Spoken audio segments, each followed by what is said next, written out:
একটানা বৃষ্টি না হওয়ায় পাট চাষের মরশুমে পাট গাছের ক্ষেত্রে নানাভাবে ক্ষতি দেখা দিয়েছে। পাট গাছে পোকা দেখা দেওয়ায় ক্ষতির সম্ভাবনা আরও বেশি হওয়ার উপক্রম হয়েছে। এই অবস্থায় দিনহাটা ২ নম্বর ব্লকের বিভিন্ন এলাকায় পাট ক্ষেত পরিদর্শন করল জেলা ও ব্লক কৃষি দপ্তরের আধিকারিকরা। মঙ্গলবার দুপুর 2টা থেকে দিনহাটা ২ নম্বর ব্লকের বিলকালাইঘাটি, গর্ভডাঙ্গা, সাহেবগঞ্জ, চৌরাবাড়ি, খোঁচাবাড়ি, নয়ারহাটের বিভিন্ন গ্রামে পাট ক্ষেত পরিদর্শন করে কৃষকদের সঙ্গে কথা বলেন আধিকারিকরা। পাট গাছে যে পোকা ক্ষতি করা শুরু করেছে, কিভাবে তার থেকে রক্ষা করা যায় সেসব নিয়ে কৃষকদের সাথে আলোচনা করেন কৃষি আধিকারিকরা। প্রসঙ্গত, বর্তমান সময়ে পাট গাছে সেমিলুপার পোকা অর্থাৎ চলতি ভাষায় ঘোড়া পোকা ক্ষতি করছে। পোকার হামলায় বেশিরভাগ জমিতে গাছের উপরিভাগের নরম ডগা কাটা পড়ছে। এই পোকাগুলি পাট গাছের পাতা খেয়ে নেওয়ার ফলে পাটের স্বাভাবিক ফলন ব্যাহত হওয়ার আশঙ্কা দেখা দিয়েছে। সেই কারণেই কৃষকদের এই বিষয়ে সচেতন করে এই পোকার আক্রমণ থেকে পাট গাছকে রক্ষা করতে সঠিক উপায় বলে দেন কৃষি দপ্তরের আধিকারিকরা। তারা জানান, নিয়মিত প্রায় প্রতিদিন পাট ক্ষেত পরিদর্শন করতে হবে।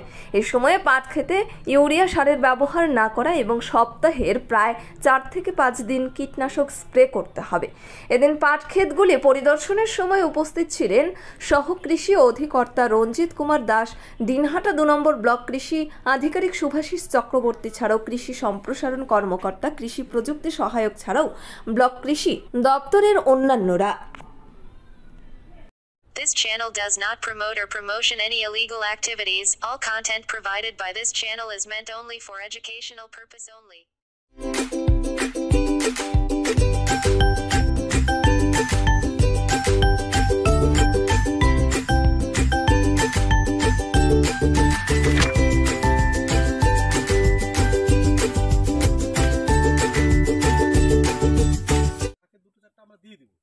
তারপরেও যদি অনেক চাষি আসে আমরা লিখে দেবো, সেই ওষুধটা কিন্তু 2 বার স্প্রে করতে হবে।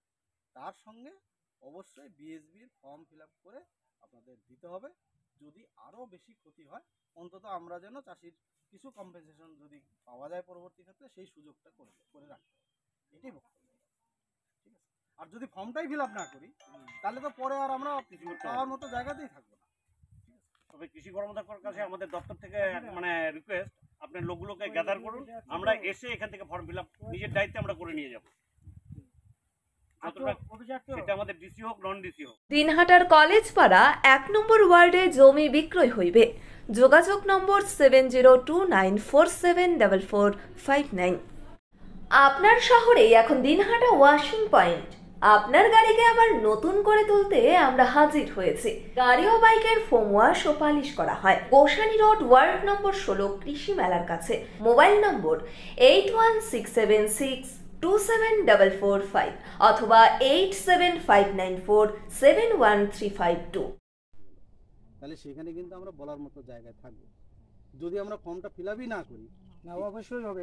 আজকে মানে শালমারা থেকে অনেক লোক আসার কথা ছিল, এডিও বিষয় মানে একটা কমপ্লেন করে জানাবে, মানে পাট বাড়িতে রোদের জন্য না সবকিছু কালকে মনে ঢুকবে, অনেক লোক ঢুকবে কালকে অফিসে, কালকে ঢুকবে। তাহলে ওদেরকে দিয়ে বিএসবি করায় নেন। হ্যাঁ, ওদের বক্তব্য কি সেটা শুনুক, আমরা আমাদের অফিসার শুনুক।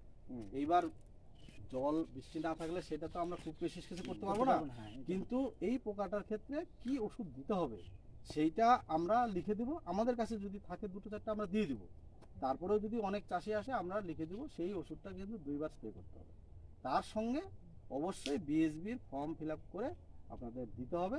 যদি আরও বেশি ক্ষতি হয়, অন্তত আমরা যেন চাষির কিছু কম্পেনসেশন যদি পাওয়া যায় পরবর্তী ক্ষেত্রে, সেই সুযোগটা করে রাখতে হবে। এটাই বক্তব্য, ঠিক আছে? আর যদি ফর্মটাই ফিল আপ না করি, তাহলে তো পরে আর আমরা পাওয়ার মতো জায়গাতেই থাকবো না। Gastric, kidney stone, migraine, sugar, paralysis, spondylosis, Baat ব্যথা, বিভিন্ন জটিল পুরাতন রোগে ভুগছেন? ইউনানি ফিজিশিয়ান ডাক্তার আলতাফ হোসেন সমস্ত সমস্যার 100% সমাধানে চিকিৎসা করছেন প্রতি সোমবার ও বৃহস্পতিবার দুপুর 2টো থেকে 6টা পর্যন্ত। চেম্বার দিনহাটা। কল করুন 9832429025 অথবা 9932065792।